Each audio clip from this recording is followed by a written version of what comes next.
Yo, hello, welcome. So I want to talk about some NPCs and different things that you might have missed on that would be really helpful early on, okay?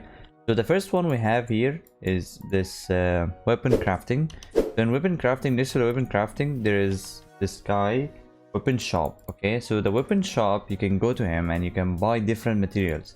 So these are upgrade materials. You can buy 20 of each. So this is just gonna be really useful to buy early on. But I wouldn't recommend buying them all at once. Just buy whatever you need. So I bought most of them just because I was trying to level up more characters. But that's something I don't recommend. Mostly just go for what character you're playing on and have a main. So you upgrade that one first of all, because it does cost currency and it's very limited. So okay. Now the next thing is you have the crafting. The crafting weapon here is a very unique mechanic, I would say, because like you can use these weapons to upgrade them. So each weapon can be upgraded to a higher level. So if I go here, for example, and go to any of my weapon and I press upgrade, I can ascend this to a higher rank, but I need the same type of weapon.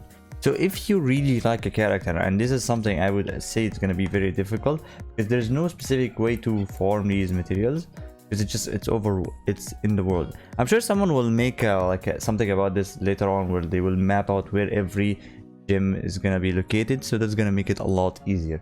So yeah, that's something you can keep an eye on, especially if you like a character so much and you're not gonna go for a legendary, or if you have a character that you like a lot, so you're gonna get a legendary weapon for, but you have a second character that you like, you want to go for like an epic weapon. All right, that's the first thing. Let's go to the next thing. The next thing is cooking, and before we talk about cooking, there is this NPC here that is gives you groceries. You can use them to cook with them. So different groceries here, and obviously if you right click an item that you want to craft, the game will tell you about this guy. You just notice the groceries right here. Now when you go to cooking, cooking is very strong if you utilize it really well. Like right now and early on, you might not have a lot of different recipes to craft, but like looking at them, increase all party members crit rate by 10%.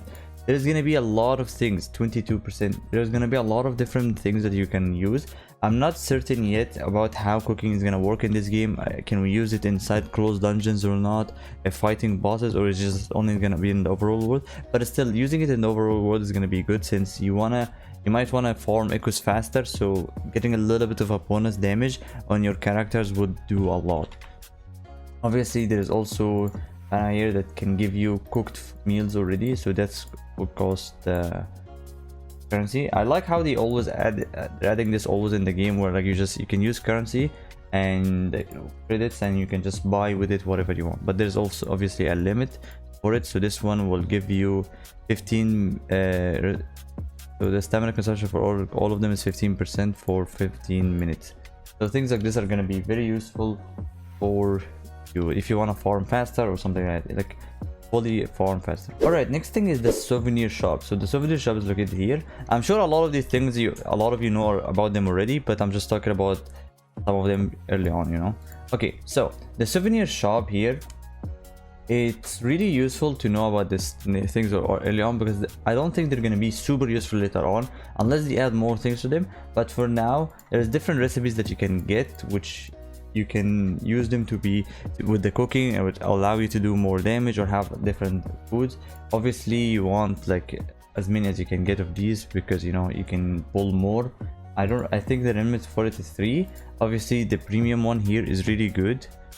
It's super useful, so you have available of 25. It's gonna be really good if you keep farming higher levels of echoes, and yeah, overall materials and stuff like that. So you can just focus.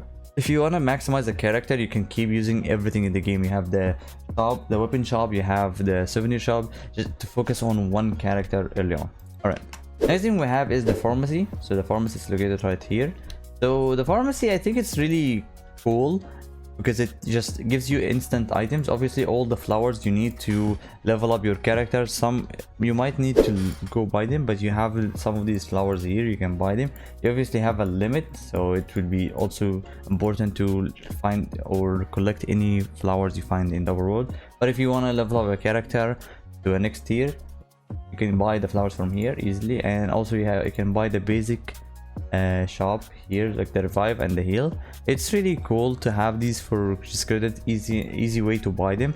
I don't really recommend buying them early on, a lot of them, but it's an option to fast forward your gameplay. All right, next one we have here is the Relic NPC. So this is the Relic mission. So whenever you play in the game, the only thing that the game will always tell you where they are when you see them close to you are the relics. These relics, you can deliver them to get some various loots with this shop. So the first level we got some materials to pull, premium currency, some credits. It's really good. And also the most important thing is that you get the thing that allows you to awaken your MC. So like higher levels, it's gonna be a bit stronger. See here levels, and the more you go, the better you go, and you get some of these materials that are gonna be really useful. Some of these legendary materials. So it's gonna be really good if you, especially if you like the MC character to play with, if you enjoy the playstyle for it, because the MC is very strong. So if you like the playstyle for the character, you can use it to play with it. All right, and then the last thing, when it comes to NPCs in the map, and which is the most important one, is this pioneer. Okay, so you can find it here. It's called the pioneer. This one is about research. This is the first thing I recommend everyone to do. If you haven't done this already, you have to do this. Collect as much, do as much progress as you want, but just get enough to get level 1. At level 1 you get the loot mapper. Okay, so loot mapper is a utility item that you can use. It literally does what it says. It's just a loot mapper. You just use it in any place and it will put like a yellow circle and shows you all the loot in the area. Okay, and it's okay, you can just remove it from any place if you want and use it. So it just does this circle. So here, like, I'm missing one chest here and another one. So this is gonna be very useful to farm a lot of different chests and stuff like that. It's gonna make it a lot easier. And also the more you continue, and with that level 1 you can continue progressing in the game, which will give you a lot of materials, XP, a lot, etc. And also if you look at the rewards, getting to level 3 early on I think is going to be good, because you get different things that will allow you to do things in them. So this grants you access to the castle. I'm not certain yet what this is, but I think if this castle sonar is given to region, I'm not certain what this do yet because I haven't used it. But things like these are very important to achieve early on. So this one is gonna give you waypoints, so you can make a temporary waypoint. That's really cool. And last one. So yeah, things like this, I feel like it's better to rush. But also playing the game in your style is gonna be fun. But yeah, these things are gonna help you rush a lot. The things, like the two things I think are the most important is the weapon shop. Use him early on because later on is not gonna be as useful, and the pioneer. So yeah, this is basically all the NPCs in the city and what they do, and the most important ones of all of them. So yeah, hope you enjoyed this video. Thank you for watching. See you next one. Goodbye.